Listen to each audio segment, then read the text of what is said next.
Caracol Sostenible. Gabriel de las Casas, Gustavo Yepes.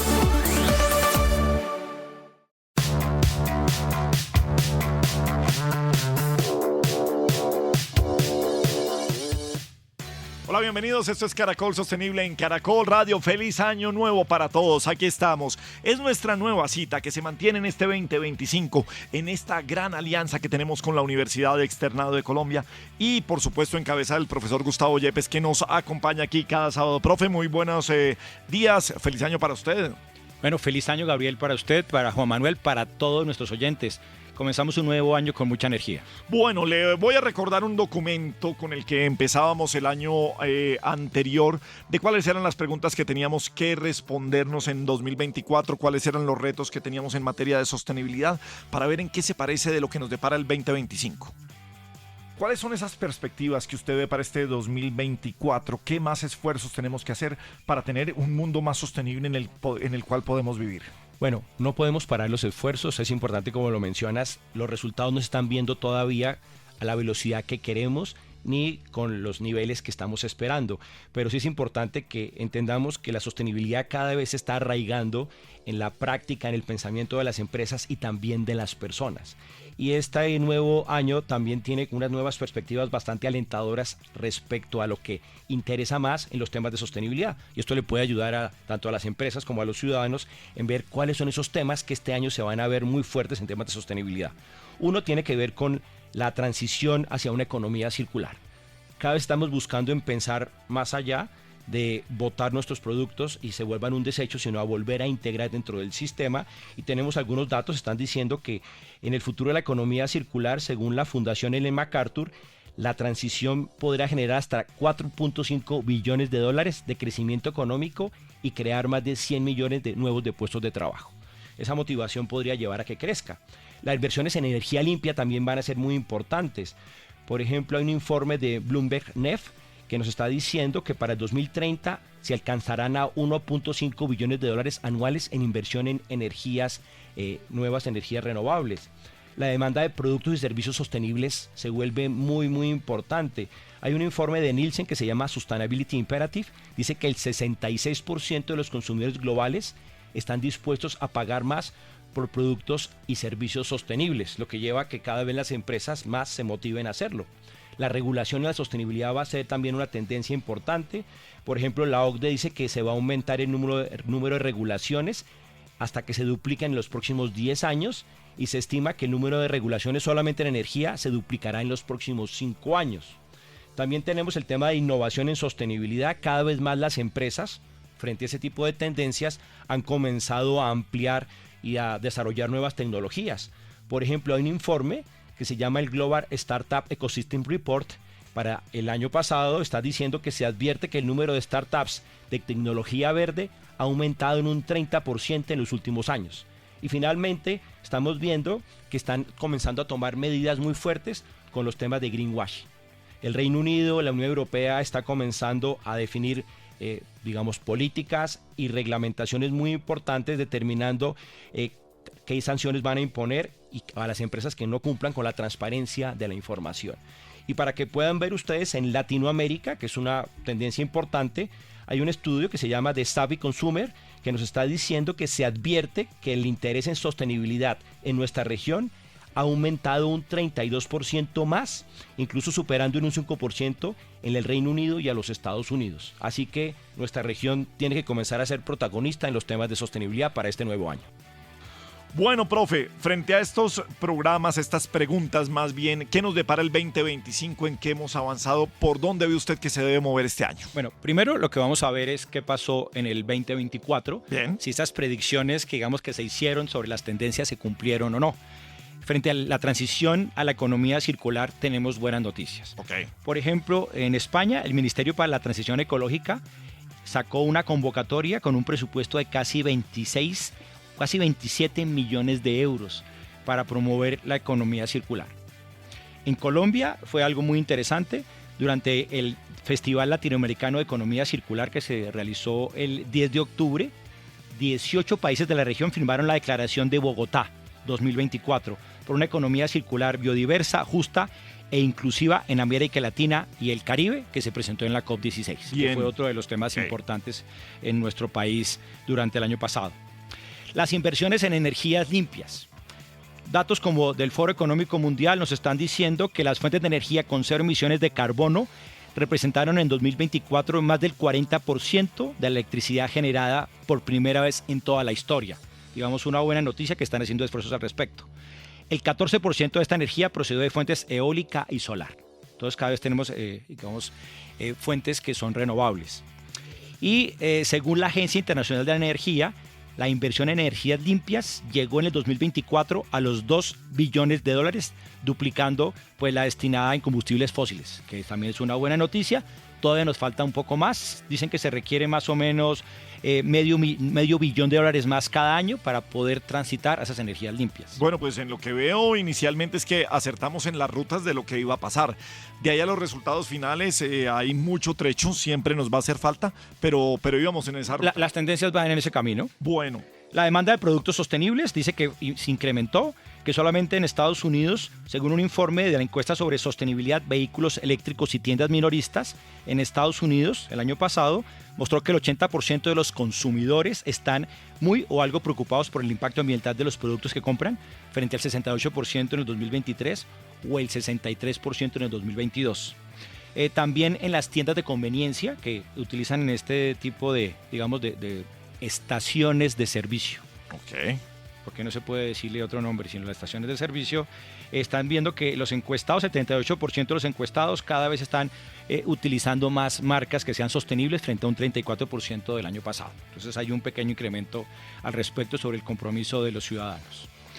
Regulaciones. En regulaciones sí hay, digamos, mucho tema. Es un tema tal vez el más importante que se está generando en todo el mundo.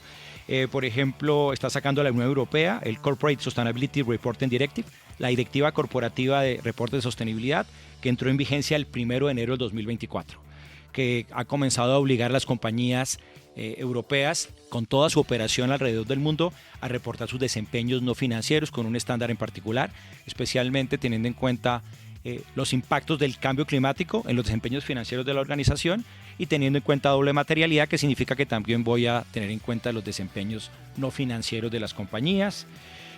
Estados Unidos sacó una norma de divulgación climática, que también es una muy buena noticia, en abril del 2024, para comenzar a reportar estos temas.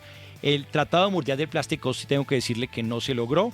Recientemente, a finales del año pasado, que fue entre el 25 de noviembre y el 1 de noviembre del 2024, se discutieron los temas lo estuvimos hablando acá, sobre el Tratado Mundial del Plástico. No se llegó a ningún acuerdo y van a tener que volverse a reunir en el 2025. Bueno, señor. En minutos vamos a revisar cuáles son las preguntas que se hace usted y cuáles son las predicciones, por así decirlo, de lo que estamos esperando, más predicciones, lo que queremos esperar y quisiéramos que pasara en este 2025 en sostenibilidad. Bienvenidos.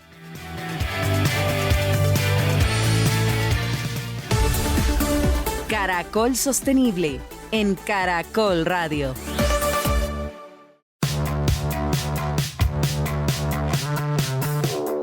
Esto es Caracol Sostenible, una alianza con la Universidad de Externado de Colombia y Caracol Radio. Profesor Gustavo Yepes, restauración, ¿qué tiene que ver con sostenibilidad esta palabra, este término?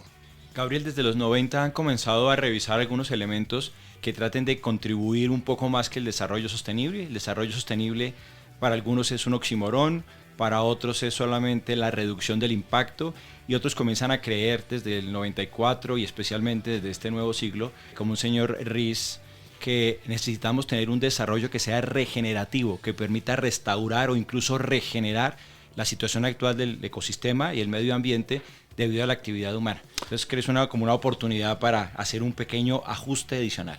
El profesor Edward Müller es presidente y rector de la Universidad para la Cooperación Internacional de Costa Rica, es asesor de The Carbon Underground Soil Information, el Consejo Global de la Alianza de la Economía del Bienestar y el Consejo Asesor Técnico del Estándar de Restauración de Ecosistemas. Profesor, muy buenos días y bienvenido a Caracol Sostenible en Colombia. Muy buenos días, gracias por la invitación. Es un honor estar aquí compartiendo con ustedes. Bien, pues voy a arrancar por la misma pregunta que le hacía aquí a nuestro profesor. Restauración y sostenibilidad. ¿Por dónde tenemos esta relación? Yo soy un poco más dramático. Creo que el tren de la sostenibilidad partió de la estación hace 20 años y no nos subimos en él. Y en este momento el planeta está dañado a un punto donde ya el desarrollo sostenible no es posible, a no ser que realmente regeneremos las capacidades planetarias. A mí no me atrae mucho entrar a discusiones de definiciones. Sin embargo, el tema restauración para mí sigue siendo un concepto, digamos, de un paradigma anterior, porque es prácticamente imposible restaurar un ecosistema. Por eso yo prefiero hablar de regeneración, que es generar un sistema funcional a futuro, que no necesariamente tiene que ser el que existía antes. Cuando uno trabaja en restauración, por ejemplo, en este estándar global de restauración de ecosistemas, hay que buscar un área lo más intacta posible, que ya no existen a nivel planetario, pero lo más intacta posible y tratar de copiar qué es lo que hay en esa área para restaurar el ecosistema. Y yo más bien parto de la idea de que necesitamos ecosistemas funcionales a nivel de paisaje, paisajes funcionales, que se trabaja a nivel bioregional, donde la función ecosistémica se pueda regenerar y pueda brindar los servicios necesarios para favorecer el florecimiento de la vida como tal. Doctor Müller, pues muy interesante lo que usted nos está mencionando y además me llama mucho la atención, así no parezco tan apocalíptico como dicen por acá. Sobre lo que usted menciona, el regenerar ese tipo de territorios, ¿cómo se alinea eso con la necesidad de las personas, de las comunidades que viven en esos territorios para poder lograr generar su capacidad productiva o económica? Bueno, yo fundé la universidad en el 94, justamente 2 años después de la reunión de Río, para ayudar a implementar el desarrollo sostenible, que era una intersección entre lo ambiental, lo económico y lo social. Pero lamentablemente nos habíamos olvidado de lo cultural, lo político y lo espiritual. Entonces yo a partir del 96 empecé a incorporar la dimensión espiritual, que para mí es fundamental, o sea, la conciencia plena. La regeneración empieza por uno. No se puede colectivizar si uno mismo no ha hecho un proceso, ¿no? Si no es de la boca para afuera. Necesitamos una regeneración de la cultura, que podría inclusive pensarse en una restauración, pero da la idea de regresar hacia el pasado, y la cultura es dinámica. Pero, por ejemplo, para mí la cultura es uno de los pilares más importantes para trabajar en el territorio, porque ella nos da identidad. O sea, para los europeos, los nórdicos, digamos, la cultura es arte, es teatro, es música. Pero para América Latina, para Asia, para África, la cultura es el amalgama de una comunidad. Es lo que nos da orgullo, lo que nos da autoestima, lo que nos da identidad. Entonces, esa cultura está siendo lavada o destrozada mucho más rápido que la biodiversidad, inclusive, por el consumismo, por las redes sociales, por los Tommy Hilfiger, por toda esa idea de querer entrar a un mundo consumista, y se quita el valor que teníamos de la familia, de nuestra comunidad, de las tradiciones, que muchos de los jóvenes inclusive lo ven como, uy, qué pereza. Y es mucho más allá de la idea de cultura que se usa muchas veces en la parte comercial, que es folclore. Entonces, en el turismo, cuando hablamos de cultura, muchas veces se inventan bailes folclóricos y eso, pero la cultura no es eso. Pero, profesor, ¿cuál es el punto medio que debemos tener entre lo que puede ser consumismo, desarrollo y no quedarnos en la época de las cavernas? En esa evolución, ¿dónde está ese punto medio que debemos tener? El sistema actual es el hombre arriba, la mujer abajo del hombre y la vida a nuestros pies. Mucha del espacio de transición se ve como la ecoeconomía, ecosociedad, pero realmente es un proceso de transición hacia lo que deberíamos estar haciendo, que es la sociedad humana al servicio de la vida, la nuestra y la de todos. Entonces, si vamos a decir que no es posible disminuir el consumismo, vamos a simplemente vivir menos años en el planeta, porque ya cruzamos los puntos de inflexión. No necesariamente para ser felices hay que ser consumidores, y sobre todo no consumir para tener una pantalla en cada cuarto que hay que cambiarla todos los años, o para comprar un celular con cada modelo nuevo que sale. Esas cosas realmente no mejoran la calidad de vida, y mucha la gente que vive así realmente no vive feliz. O sea, es una felicidad momentánea con productos que además tienen obsolescencia programada. Tenemos que tener claro que el desarrollo no es necesariamente enfocado a un desarrollo económico, sino al desarrollo del bienestar. Y muchas poblaciones campesinas e indígenas tienen mejor felicidad, mejor calidad de vida que los grandes millonarios que son infelices hasta la muerte. Doctor Müller, y sobre ese tema del desarrollo regenerativo, ¿qué ejemplos se pueden encontrar en el mundo? ¿Cómo podemos, digamos, tomar como experiencias interesantes para analizarlas y abordarlas? Busque Colombia Regenerativa. Hay un movimiento fuerte naciendo en Colombia. Costa Rica Regenerativa la lanzamos en el 2018. Colombia Regenerativa creo que ya fue en el 2019. Hay México, está Chile, hay Argentina, está Uruguay. Hay varios países que ya tienen movimientos de regeneración. Y de hecho hay una alianza que se llama Puente, que tiene ahora 400 personas vinculadas a temas regenerativos, intercambiando todos los días. Entonces, hay muchos. Cuando yo inicié Costa Rica Regenerativa, lo que me di primero la tarea es buscar proyectos que no necesariamente eran llamados regeneración, porque en aquel momento se hablaba muy poco de regeneración, es una cosa más reciente. Yo empecé a hablar de regeneración hace 12 años y la gente me miraba con los ojos cuadrados. O sea, ¿qué es eso? Es una nueva moda, es una nueva palabra. Pero me encontré solamente en 6 meses aquí en Costa Rica, me encontré más de 80 iniciativas, proyectos, etcétera, que podían catalogarse perfectamente como regenerativas. O sea, hay mucho ocurriendo y está creciendo exponencialmente. Nos encanta tener personajes que la gente los mire también con los ojos cuadrados cada vez que dicen algo. Y voy a saltar al tema de la biodiversidad, profesor. Usted dice que el cambio climático, que es eso que todos tenemos en la cabeza, el que nos ha hecho perder cerca del 80% de la biodiversidad en el mundo, no necesariamente es el culpable de esta pérdida de biodiversidad. ¿Por dónde es esa ruta y cuál es su explicación? No, voy a hacer unas pequeñas correcciones ahí. Uno, cuando se analizan los límites planetarios, que son los que definen el espacio seguro para la vida en el planeta como seres humanos, el espacio seguro para la humanidad, esto es del Centro de Resiliencia de Estocolmo. Desde el año 2009, que fue la primera publicación, se identificó la pérdida de la biodiversidad como el factor más crítico para la posibilidad del ser humano seguir viviendo en el planeta. Y ese 80% hay miles de versiones. Lo que puede ser un poco más consolidado es que América Latina, por ejemplo, ha perdido el 94% de la abundancia de biodiversidad. Entonces hay gente que piensa en biodiversidad por especies y hay más de 1 millón de especies en peligro y eso me asusta. Pero, ¿cuál fue la última vez que usted raspó el parabrisas después de salir a pasear? Y regresó a casa y había que raspar el parabrisas porque estaba lleno de bichitos. Eso no existe. Eso es abundancia.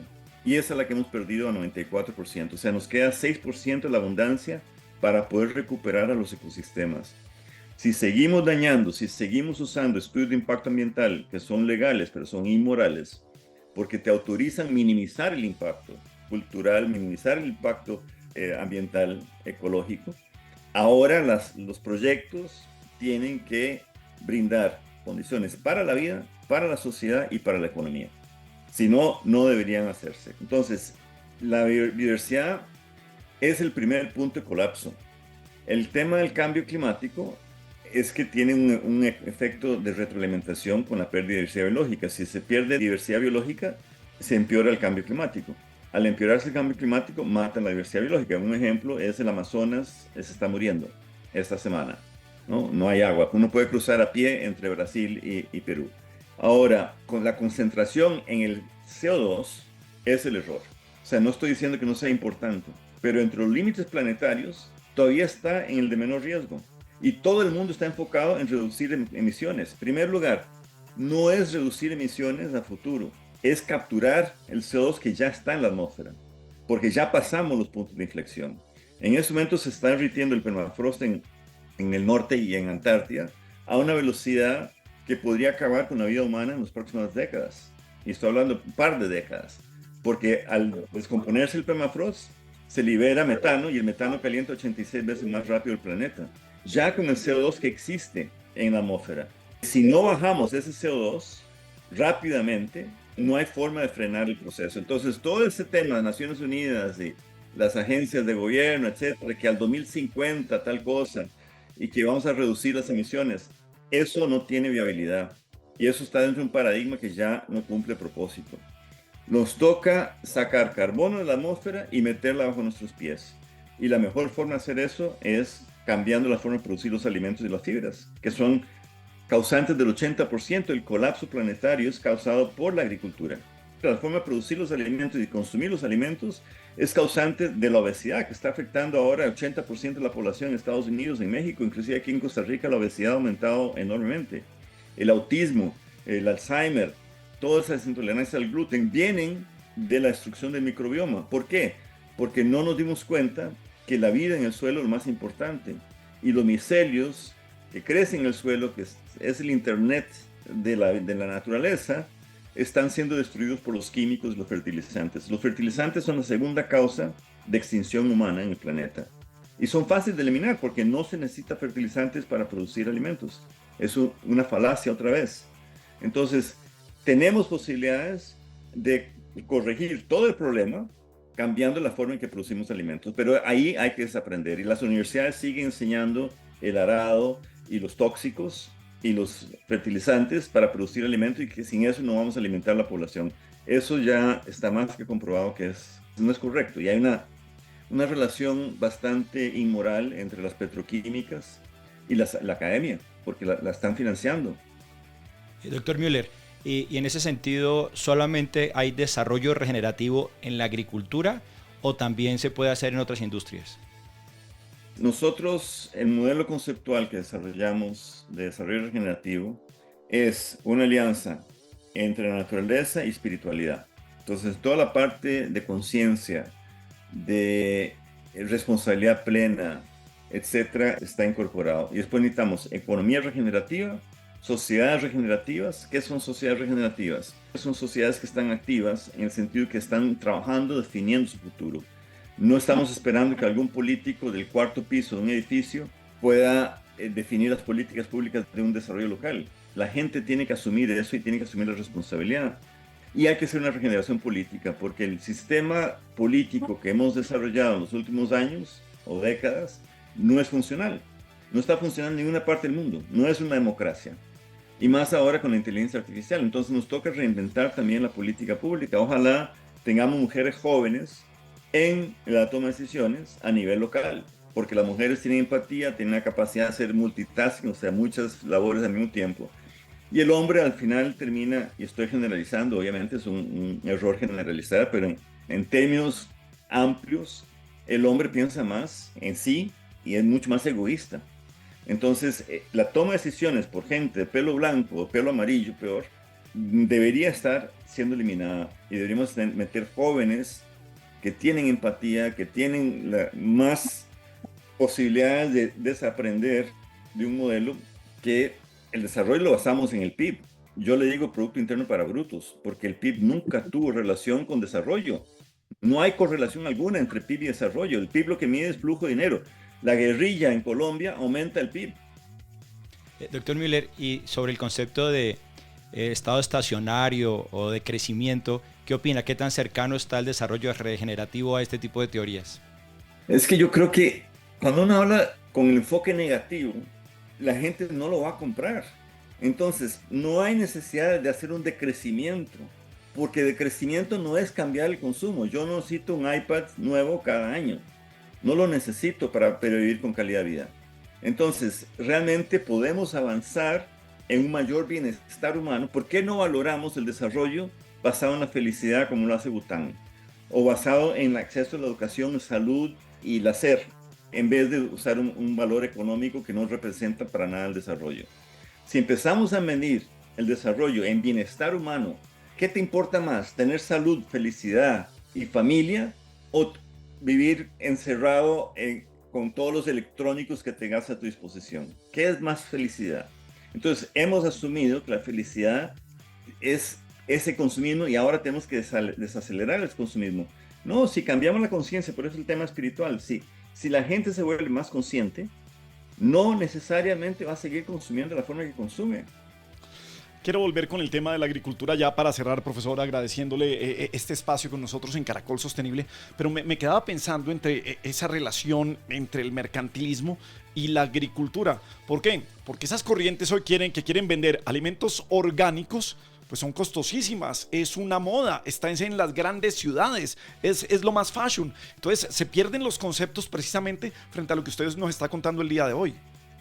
Es otro desconocimiento total y otro gran error de la academia.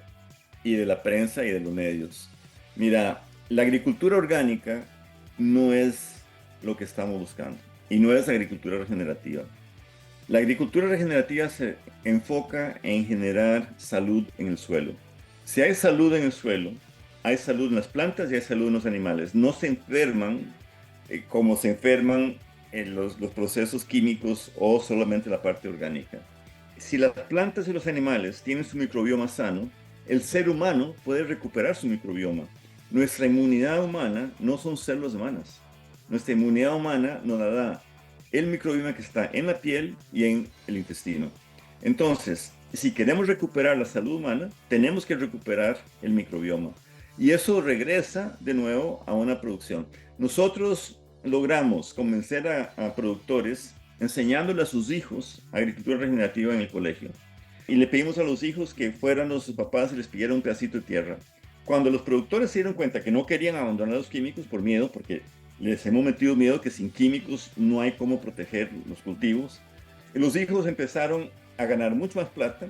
El 40% de los insumos de un agricultor se va a las petroquímicas, eso se ahorra, y la producción aumenta. En la producción orgánica hay que esperar unos 6-7 años hasta que el suelo empiece lentamente a recuperarse. En la agricultura regenerativa hacemos procesos donde a las 6-7 semanas estamos cosechando. Y aquí hemos demostrado en comunidades rurales, durante COVID, comunidades de 30 familias, en menos de una hectárea producir 10 toneladas de alimentos por mes, 35 cultivos simultáneos, sin una gota de químicos. Es el profesor Edward Müller desde la Universidad de Cooperación Internacional de Costa Rica. Mil gracias por esta interesante charla. Qué bueno hablar de regeneración con usted, profesor Müller, y bienvenido siempre a Caracol Sostenible en Colombia. Muchas gracias por la posibilidad de conversar con ustedes. Muy bien, sigue Caracol Sostenible, es nuestra alianza de la Universidad Externado de Colombia y Caracol Radio para hablar de sostenibilidad. Bueno, profe, tendencias para este 2025 en sostenibilidad. ¿Hacia dónde deberían apuntar en lo que usted sabe? Bueno, esperemos que nos vaya tan bien en este año como nos fue el año pasado, porque las tendencias, estuvieron, bastante acertadas. Aquí estuve revisando un estudio de una compañía que se llama MSCI, antes llamada Morgan Stanley Capital International, que es como una especie de firma de investigación de inversiones. Entonces tienen datos bastante interesantes al respecto.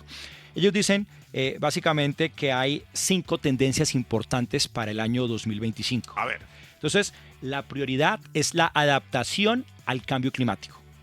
Un 84% de los expertos financieros consideran que es importante en los próximos años comenzar a atender y hacer inversiones para mejorar la infraestructura, para estar preparados para los eventos climáticos extremos. Entonces veremos este año cómo se comporta ese tema. La transición energética también creen que es un tema muy importante y están hablando que se estima que el mercado de soluciones con inversión pública alcanzará los 4 trillones de dólares, mientras que la inversión privada será de 189 millones de dólares. También están hablando del fortalecimiento de la S, de los ESG. Recuerden todos que los ESG es un eslogan que se creó por el Pacto Global de las Naciones Unidas en el año 2004 por el señor George Kell y que habla que las compañías tienen que comprometerse con los temas ambientales, sociales y de gobernanza, o en español ASG. Y ellos creen que la dimensión social tiene que comenzar a ganar relevancia. De alguna manera los temas ambientales han sido muy importantes y todos estamos preocupados por los temas ambientales, pero los temas sociales que tal vez son de mayor preocupancia en la actualidad tienen que comenzar a retomar con mayor fuerza. Entonces tiene que tener muchísima mayor relevancia. Las empresas que adopten ese tipo de prácticas responsables tienen que mostrar mejores resultados financieros en comparación con sus competidores. Otro tema tiene que ver con el crecimiento del mercado voluntario de carbono, que cada vez, como ustedes hemos visto en este programa, lo han oído, pues ha comenzado a aumentar. Ha ocasionado una gran demanda de créditos que ellos creen que va a aumentar de un 6%, que fue en el 2022, y un 12% en el 2024, a tal vez un 15-16% en el 2025, con un crecimiento de 1.5 mil millones de dólares al año. Y finalmente, ellos comienzan a hablar también de la IA regenerativa y de la gobernanza. Dicen que la mitad, más o menos el 48% de las empresas aún no cuenta con políticas claras al respecto del manejo de la inteligencia artificial y es muy importante que la Unión Europea, que va a comenzar a tener su nueva política en el 2025, comience a generar ese tipo de patrones para que podamos controlar a la inteligencia artificial y se convierta en un amigo más, digamos, en un apoyo para poder resolver estos problemas de tipo ambiental y social que tenemos y no se vuelvan un problema. Así que estas serían las 5 predicciones para este año. Pues yo le recomiendo a la gente que tiene que trabajar con sostenibilidad, con responsabilidad social en las compañías, que sigan esto que dice el profe, y no lo digo con una falsa modestia desde aquí, sino estamos hablando desde la academia y uno de los más importantes investigadores de sostenibilidad en Colombia, que es Gustavo Yepes. Así que vamos a ver y nos encontraremos al final de año para ver por dónde se movió esto, pero sobre todo no solamente es quedarnos en las tendencias, porque las tendencias pueden ser o no ser, sino el cumplimiento de las metas que tengamos para salir adelante en sostenibilidad.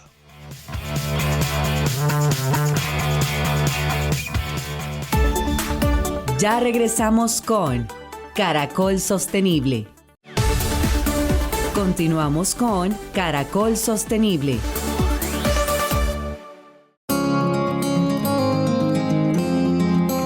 Bien, seguimos en Caracol Sostenible, en Caracol Radio, en esta alianza con la Universidad Externado de Colombia. Está con nosotros en línea Carlos Ruiz Massieu. Él es el representante especial del secretario general de Naciones Unidas y jefe de la misión de verificación de Naciones Unidas en Colombia. Han estado en Colombia para verificar el estado y progreso de la implementación de los acuerdos de paz. Señor Massieu, bienvenido a Caracol Sostenible. Muy buenos días. Muy bien, muchas gracias y muy complacido de estar hoy en Caracol Sostenible. Pues la primera pregunta es precisamente sobre la curiosidad. ¿Cómo una persona, un jefe de misión de verificación de un acuerdo de paz en Colombia está en un programa como Caracol Sostenible? ¿Qué tiene que ver la sostenibilidad del planeta y el mundo con la implementación de un acuerdo de paz en un país como Colombia, señor? Bueno, tiene mucho que ver. Realmente el medio ambiente, el planeta, es una de las grandes víctimas de los conflictos. Entonces, en el caso colombiano, en el acuerdo de paz de 2016, en el análisis de los, digamos, consecuencias del conflicto, pues el medio ambiente ha sido declarado por la justicia transicional colombiana como una de las víctimas del conflicto, por la cual es uno de los, digamos, víctimas que hay que reparar cuando se busquen las reparaciones precisamente derivadas de los delitos cometidos en el conflicto. Y asimismo, bueno, todos los diferentes espacios de diálogos que hoy también acompañan, además de la implementación. Señor Massieu, yo creo de buscar. Perdón, me interrumpí. Señor Massieu, es que me parece importante que los oyentes conozcan por qué las Naciones Unidas ven esa relación tan estrecha entre los temas de paz con el desarrollo sostenible. Sí, precisamente es eso, es el vínculo entre lo que o bien las soluciones de paz pueden beneficiar precisamente a cuidar el medio ambiente, a tener un desarrollo sostenible en el espacio, en el contexto en el que uno se desarrolla. Y yo les decía precisamente que en los acuerdos de 2016 hay que reparar, por ejemplo, al medio ambiente lo que ha sido dañado durante los más de 5 décadas del conflicto con las FARC. Y así los diferentes diálogos buscan esa salida para pues que tenga también soluciones al medio ambiente. Entonces hay un vínculo estrecho entre los diferentes aspectos, entre estos dos grandes temas, entre paz y desarrollo sostenible, entre medio ambiente, entre el cuidado del planeta. Una pregunta de mucha curiosidad al interior. Usted nota que frente al conflicto armado, hablando de las FARC, de implementación de este acuerdo, ellos de alguna manera piensan en el medio ambiente. ¿Hay una preocupación por la sostenibilidad o todavía dentro de lo que viene en un proceso de paz está esa evangelización, ese contarles, ese llevar a todos los colombianos, sean parte del conflicto o no? Porque creo que en eso estamos, pero en este punto, ¿hay alguna preocupación allí o cree que todavía falta trabajo? No, sí le existe, hay conciencia en la implementación del acuerdo de 2016 e inclusive desde sus discusiones relacionadas al medio ambiente, relacionadas al cuidado del planeta, y creo que eso es importante, pero eso no significa que siempre se tenga, no significa que todos los actores lo tengan o que todos los contextos de conflicto lo tengan. Entonces es un trabajo que tenemos que hacer de manera constante, todos aquellos que trabajamos, digamos, de el trabajo multilateral, por ejemplo, de Naciones Unidas, tanto los que trabajamos expresamente en paz como los que trabajamos o los que trabajan sostenible. Entonces es un trabajo de pedagogía constante que hay que mantener, y por eso es también muy apreciado los espacios como el que ustedes ofrecen, ¿no? Porque es un espacio, creo que importante para que la audiencia también se beneficie de estas discusiones. Bueno, con la experiencia que usted ha tenido pues en todos estos años en los procesos de paz por todo el mundo, digamos, ¿cómo ve el proceso en nuestro país y si usted es optimista en, digamos, unos resultados favorables para todos? Mire, soy optimista por varias razones. Primero es porque todo el país y la sociedad colombiana estamos claros que desean la paz. Existen diferencias respecto a cómo conseguir esa paz, en el cómo y en el qué y en el cómo, pero bueno, eso es cuando hacemos por eso nosotros estos llamados importantes para buscar puntos de acuerdo, buscar consensos nacionales.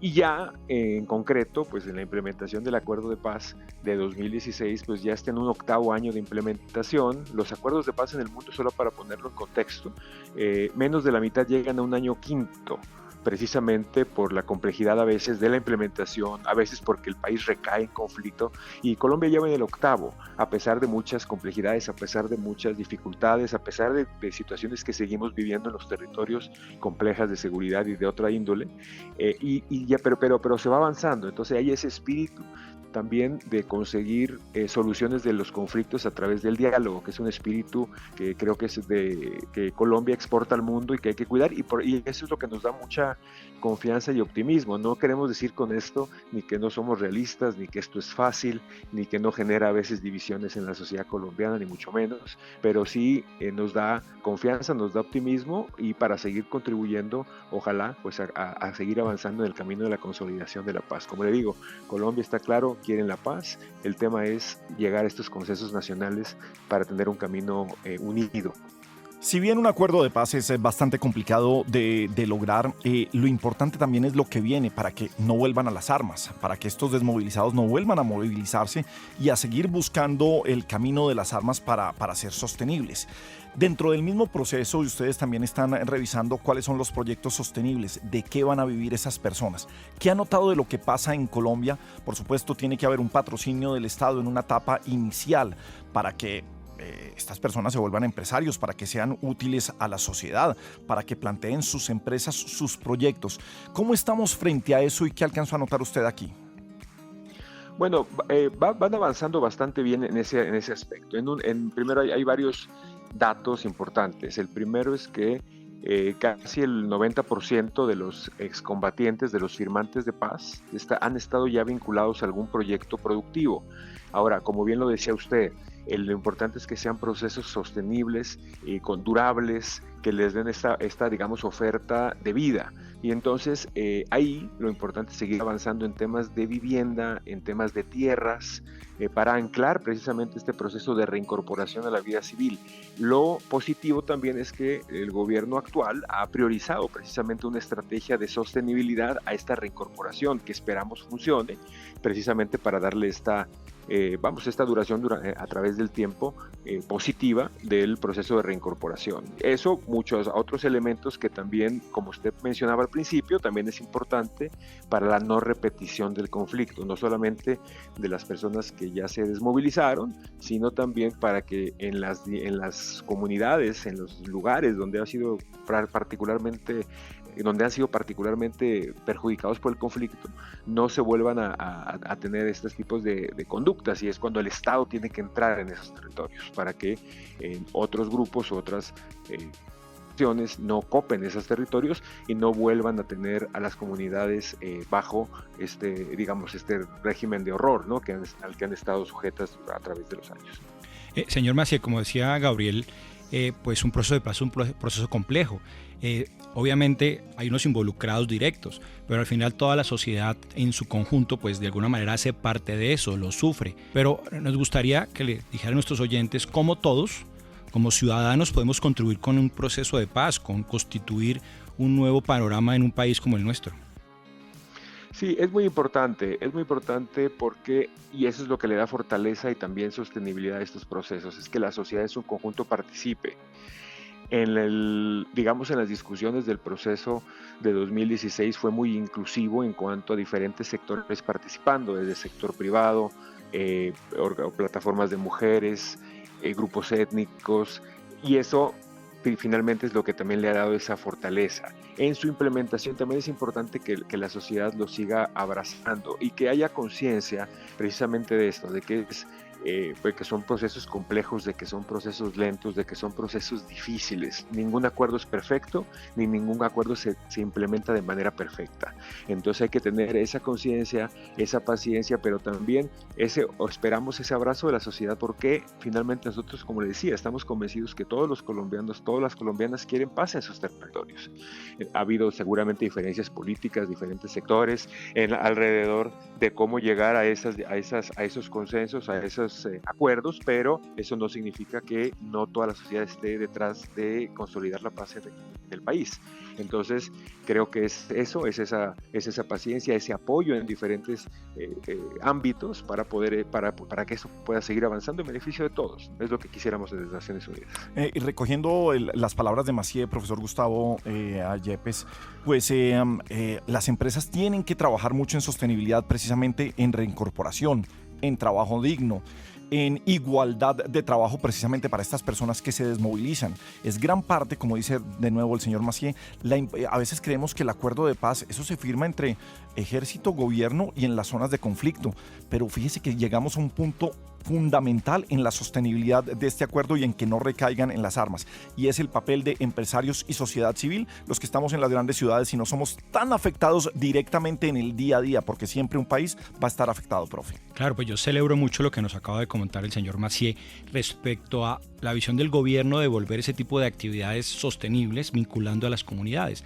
Y he conocido desde hace algún tiempo de primera mano algunas iniciativas como Manifiesta, la cerveza La Roja, la cerveza La Trocha y muchas otras de personas que han sido parte de ese conflicto y que ahora están siendo totalmente productivas, que contribuyen. Pero lo que tú dices es muy, muy importante, porque no solamente son ese tipo de actividades productivas, sino que se requiere también la empresa privada, donde también le den la posibilidad a estas personas a comenzar a trabajar, donde también le den la posibilidad a negociar con ellos, a ser proveedores, y que de alguna manera podamos tener unas personas que hagan parte de nuestro ejercicio económico diario, generando, digamos, una dinámica económica y social mucho más, digamos, fuerte para romper esos lazos que nos atan contra la guerra. Sobre estos acuerdos de paz, pues en Colombia contamos con los ETCRs, que son los espacios territoriales de capacitación y reincorporación, ese gran papel que tienen. Pues finalmente, señor Macié, agradeciéndole que esté esta mañana con nosotros aquí en Caracol Sostenible, como comenzamos la entrevista, qué importante y qué gran relación hay entre la sostenibilidad y la firma, o en este caso la verificación de cómo va un acuerdo de paz. Pues su saludo y su mensaje a toda la sociedad colombiana.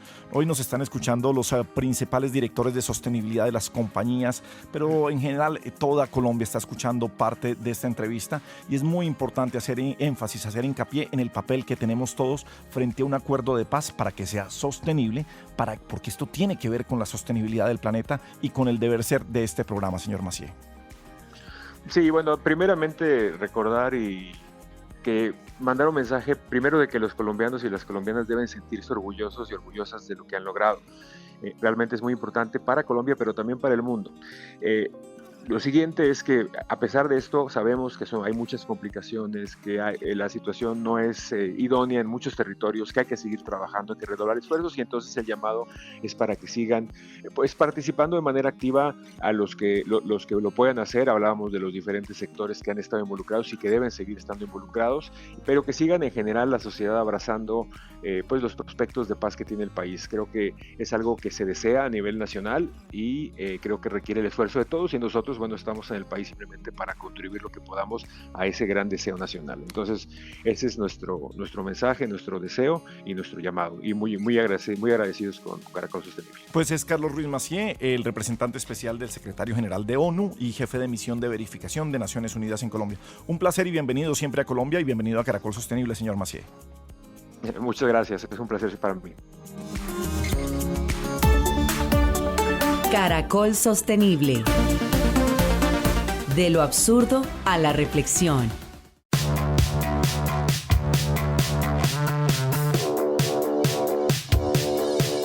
Bueno, profe, de lo absurdo la reflexión sobre las tendencias que hemos hablado, de lo que debe ser este 2025, lo que creemos que puede ser este 2025 en materia de sostenibilidad. ¿Por dónde vamos? Pues Gabriel, usted lo mencionó al inicio del programa, que tiene que ver que las tendencias tienen algunos retos importantes, y uno de esos tiene que ver con que está generalmente atadas al pasado.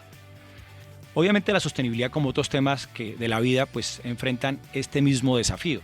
porque necesitamos planificar, prever, necesitamos tratar de ver qué pasa en un futuro incierto todo el tiempo, ¿cierto? Pero uno de los problemas es que nuestras herramientas, las herramientas con las que contamos, generalmente necesitan datos del pasado.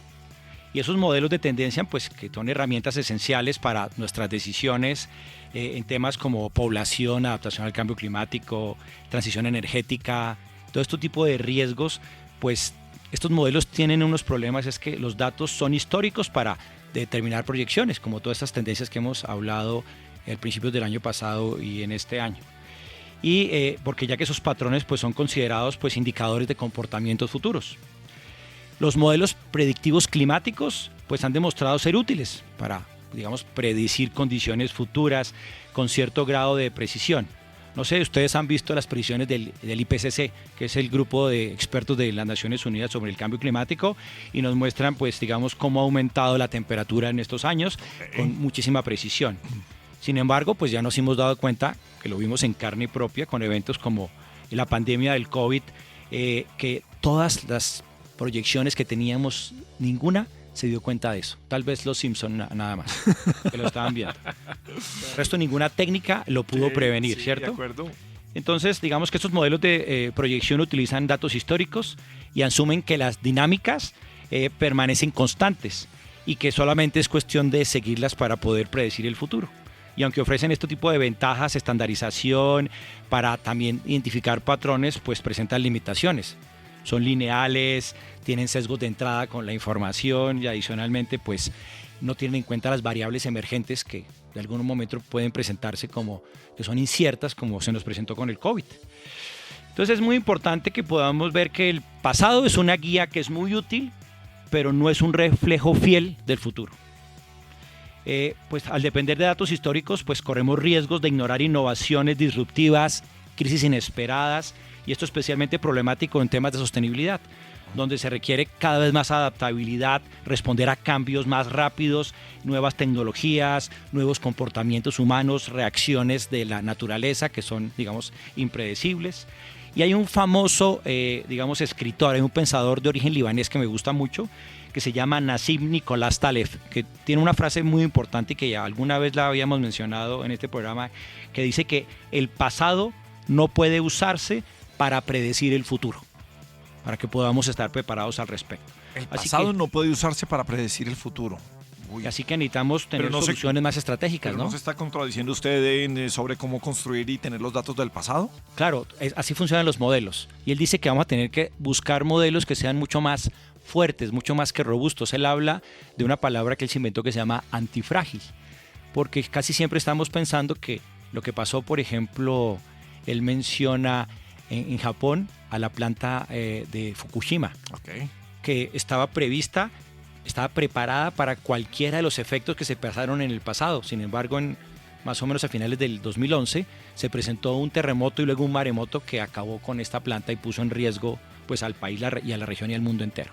Entonces vamos a necesitar tener unos modelos que sean mucho más, digamos, dinámicos, que tengan en cuenta, por ejemplo, incorporen incertidumbres. Los modelos de riesgo, por ejemplo, ahora ya no solamente tienen en cuenta como antes lo que se hacía digamos, lo que tiene mayor impacto y lo que tiene mayor probabilidad de ocurrencia, sino que ahora tienen en cuenta todos los temas de mayor impacto para que no nos sorprenda alguna ocurrencia inesperada. Pero mire que tiene que ver también con las tendencias de lo que estamos hablando. Va a haber una gran herramienta que es la inteligencia artificial, precisamente para esos modelos sobre qué puede ser, que pueden generar algunas hipótesis a las que mejor les hacemos caso, porque siempre, tristemente, a veces hemos tenido la razón sobre los desastres de cambio climático que tiene el país. Ya se lo podemos agregar también, poner a otros actores a que participen para no tener en cuenta solo a unos y evitar esos sesgos.